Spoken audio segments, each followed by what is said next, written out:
दोस्तों रोहिणी घाघरे का अलग ही एजेंडा चल रहा है। चंद्रशेखर आजाद को बदनाम करने के लिए पूरी तरीके से तूल उठी है। भाई एक इंटरव्यू में इतनी भद्दी भद्दी बातें बोली है ना चंद्रशेखर भैया के बारे में। मैं आपको इंटरव्यू वो लगा दूंगा अपने वीडियो में, थोड़ी देर आप मेरी बात सुन लीजिए। ये लड़की को पूरी तरीके से एक मिशन मिला है कि चंद्रशेखर आजाद को कैसे बदनाम करना है, और ये बोल रही है कि चंद्रशेखर आजाद जिसे सच्चा प्यार की थी, मोहब्बत की थी। भाई अगर प्यार मोहब्बत होता है ना तो कोई किसी का प्राइवेसी को इस तरीके से सोशल मीडिया पे नहीं लाता है, नहीं दिखाता है, उसके फोटो को नहीं दिखाता है, उसके चैट को नहीं दिखाता है। लेकिन ये लड़की इतनी गंदी है, इसकी मानसिकता इतनी गंदी है जिससे आप अंदाजा लगा सकते हैं कि भीम आर्मी चीफ के सारे जो वीडियोस थे और चैट थे वो अपने ट्विटर यानी कि एक्स पे अपलोड कर रही है, ट्वीट कर रही है। इससे क्या हो जाएगा भाई? अगर तुम सच हो तो इंडिया आओ और इंडिया आकर जो है फाइट करो चंद्रशेखर आजाद के अगेंस्ट। तुम जाओ केस फाइल करो, FIR करो, तब माने ना।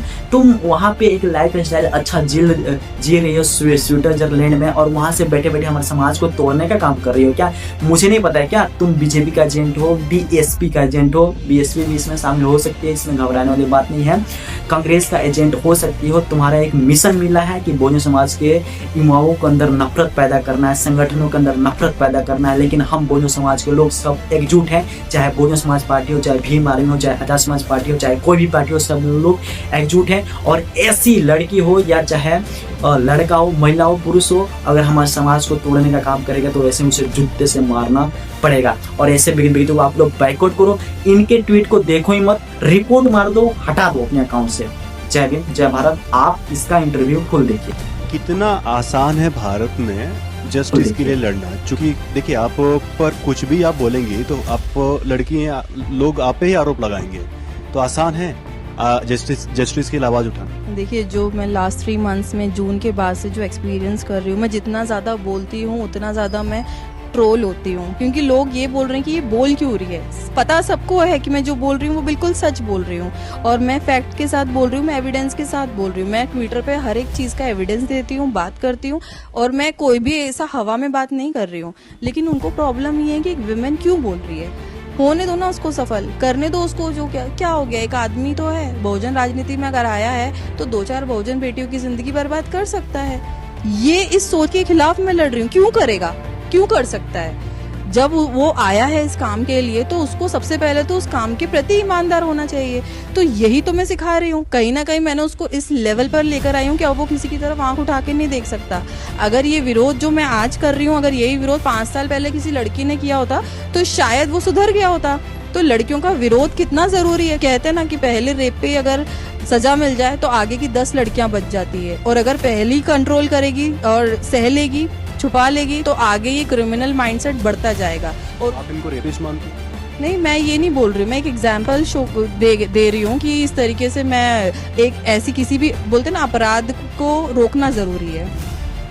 मुझे आप ये बताओ कि चूंकि आपका कहना है कि रिलेशनशिप, तो ये सिर्फ रिलेशनशिप में थे बहुत सारे लड़के हुए कि बस फिजिकल कांटेक्ट में थे?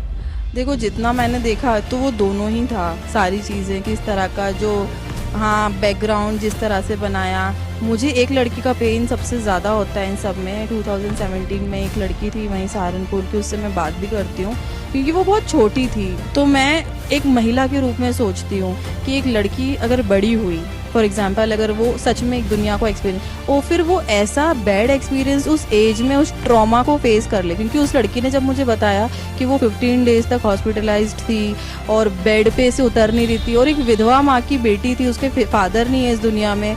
तो जब मैंने वो सब सुना तो मुझे उसका बहुत दर्द होता है कि एक आदमी आकर एक लड़की की ज़िंदगी को इस लेवल पे बर्बाद करता है। और उस लड़की ने उसके खिलाफ FIR भी की। तो फिर इस समाज ने तब भी उसका मुंह बंद कर दिया उस लड़की का। उसका?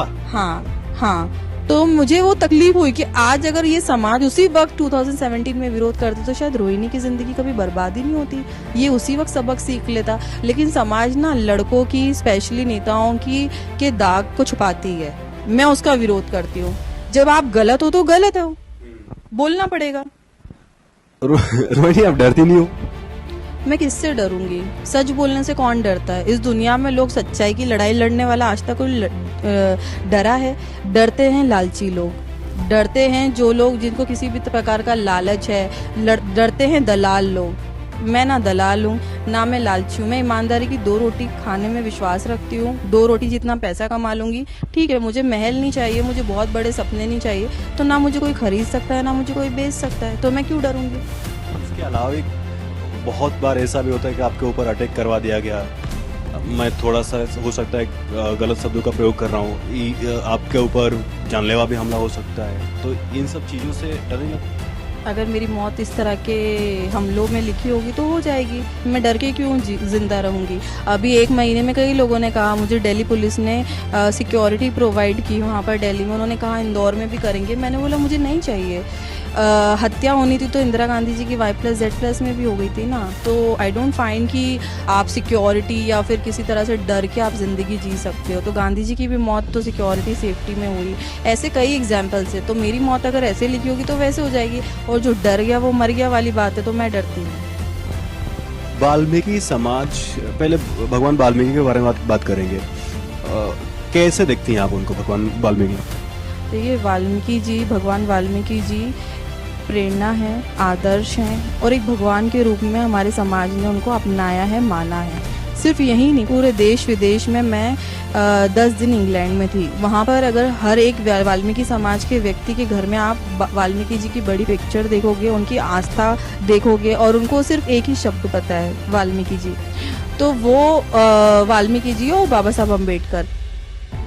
तो जब देश में अंतर्राष्ट्रीय लेवल तक वाल्मीकि जी का इतना सम्मान समाज कर रही है सालों से, हम तो बच्चे हैं अभी, पीढ़ियां दर पीढ़ियां, तो कई लोग आज उनका विरोध करके कहीं ना कहीं आस्था का अपमान करते हैं। और आस्था का अपमान किसी की नहीं होना चाहिए, फिर वो किसी भी धर्म का हो, वो हिंदू हो, मुस्लिम हो, क्रिश्चियन हो, सिख हो, ईसाई हो, जो भी हो।